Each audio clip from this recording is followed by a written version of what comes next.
नमस्कार, मैं हूँ जूही वर्मा।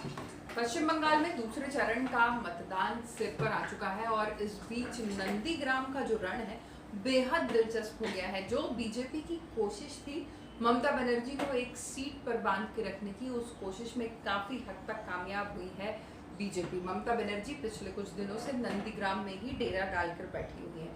इसकी क्या वजह हो सकती है? क्या ममता बनर्जी को वाकई ये डर है कि नंदीग्राम, जहां शुवेंदु अधिकारी बेहद स्ट्रांग है, तो वहां पर उनकी सीट निकालना मुश्किल होगा?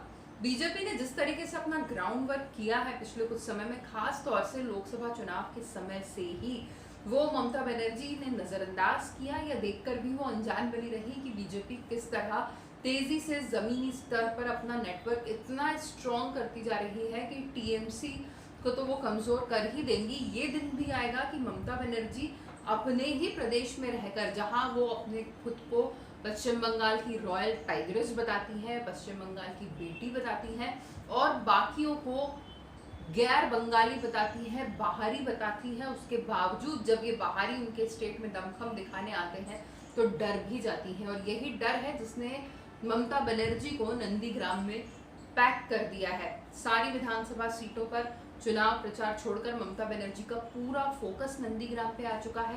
नंदीग्राम वो जगह है जहां की आसपास की 70 विधानसभा सीटों पर अधिकारी परिवार का बोलबाला है, जिसे बिलोंग करते हैं शुवेंदु अधिकारी। अब तक शुवेंदु अधिकारी के परिवार के दूसरे सदस्य भी टीएमसी से जुड़े हुए थे, लेकिन वो सब अब ममता बनर्जी का साथ छोड़ चुके हैं। तो क्या ममता बनर्जी ये समझ रही हैं कि आसपास के जो 70 विधानसभा सीटें हैं वहां पर भी टीएमसी को नुकसान है, और नंदीग्राम में अगर उन्होंने ताकत नहीं लगाई तो शायद टीएमसी जीत जाए, पर ममता बनर्जी की हार हो सकती है या बमुश्किल जीत हो सकती है। ममता बनर्जी ये समझ चुकी है कि इस बार जीत इतनी आसान नहीं है जितनी हर बार होती थी। टोटके कई पुराने आजमाए हैं उन्होंने। जिस तरीके से वो पहले नाराजगी दिखाती थी हिंदू नारों पर, वो भी दिखाई, उससे बात नहीं बनी। तो मंदिरों के फेरे भी लगाए, उससे भी बात बनती हुई नहीं दिखाई दे रही है उन्होंने।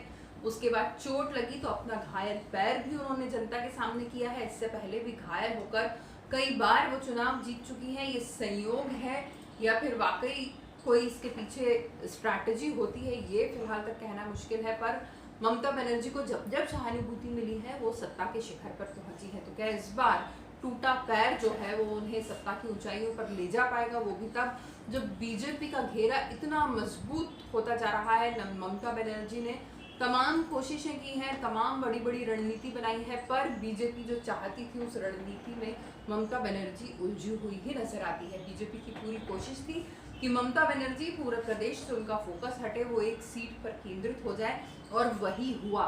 एक सीएम स्तर की नेता, एकमात्र इतनी बड़ी स्टार प्रचारक टीएमसी की, जिन्हें पूरा प्रदेश ही नहीं पूरा देश जानता है, वो पिछले कई घंटों से सिर्फ नंदीग्राम में सारा ध्यान दे रही हैं, पूरे बंगाल को भुलाकर, जहां की वो मुख्यमंत्री है।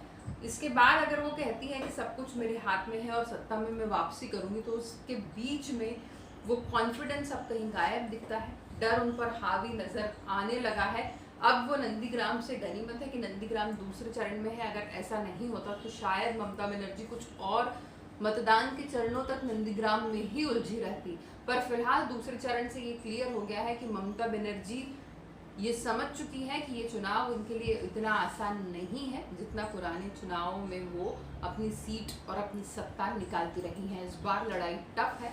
अब देखना यह है कि ममता बनर्जी कब नंदीग्राम सीट के डर से मुक्त होती हैं और पश्चिम बंगाल के मुख्यमंत्री की तरह सारी सीटों पर टीएमसी का परचम लहराने के लिए आगे बढ़ती हैं। नमस्कार।